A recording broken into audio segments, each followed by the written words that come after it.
নমস্কাৰ স্বাগতম জনাইছোঁ চয়নিকা মনশ্ৰীৰ অন্য এটা ভিডিঅ'লৈ।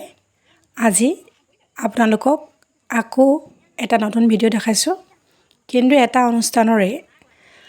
এই অনুষ্ঠানৰ ভিডিঅ' মই আগতে কৰিছোঁ, কিন্তু এই অনুষ্ঠানটোৰ ভিডিঅ' বাৰে বাৰে কৰিব পাৰি, কিয়নো এই অনুষ্ঠানটোৰ লগত জড়িত এজাক সম্ভাৱনাময় কিশোৰ-কিশোৰী হয়।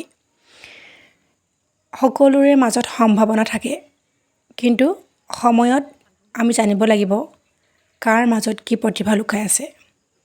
এই শিশুসকলে কেৰাটেৰ জৰিয়তে নিজৰ উজ্জ্বল ভৱিষ্যতৰ এখন ছবি আঁকিছে আৰু তেওঁলোকৰ এই উদ্দেশ্যক সফলভাৱে আগুৱাই নিয়াত সহায় কৰিছে প্ৰশিক্ষক ৰত্ন শইকীয়াই।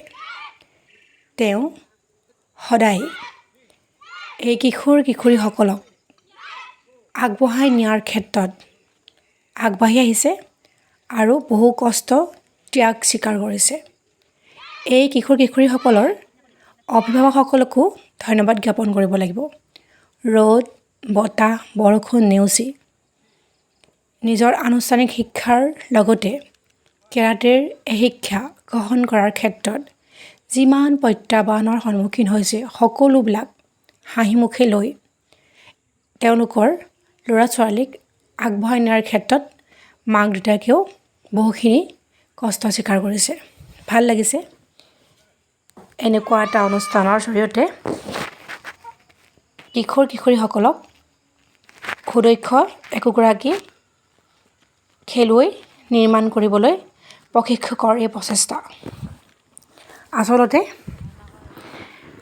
আমি উচিত সময়ত এজন সঠিক শিক্ষকৰ যদি মৰম আগ্ৰহ লাভ কৰোঁ, তেন্তে আমাৰ সকলো কিশোৰ-কিশোৰী তথা শিশুৱে নিৰ্দিষ্ট এটা লক্ষ্যত উপনীত হ'বলৈ বা নিৰ্দিষ্ট এটা লক্ষ্য স্থিৰ কৰি ল'ব পাৰিব আৰু সেইমতে আগুৱাই যাব পাৰিব।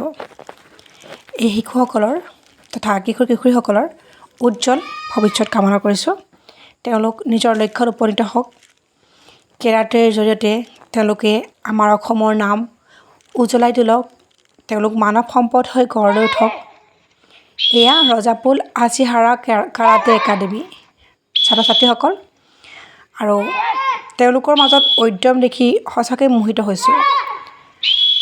সদায় তেওঁলোকে আগবাঢ়ি আহে আৰু আগৰণুৱা কিশোৰ-কিশোৰীক ভৱিষ্যতেও এনেদৰে কেৰাটেৰ জৰিয়তে আগবাঢ়ি যাবলৈ আমি সদায় বিচাৰোঁ তথা পৰামৰ্শ দিওঁ। সকলোৰে ভাল হওক, সকলোৱে একোগৰাকী ভাল নাম কৰা কিশোৰ-কিশোৰী হওক, অসমৰ ৰাইজে চিনি পাওক, অসমৰ পৰা গৈ বিশ্বৰ দৰবাৰত জিলিকি উঠক, এয়াই বিচাৰোঁ। আৰু প্ৰশিক্ষকৰ এই ত্যাগ, এই কষ্ট যাতে সফল হয় তাৰ বাবে আমি কামনা কৰিলোঁ।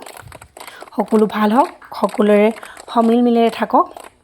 এইসকলেই হৈছে আমাৰ ভৱিষ্যত আৰু ভৱিষ্যতৰ উজ্জ্বল মানৱ সম্পদ।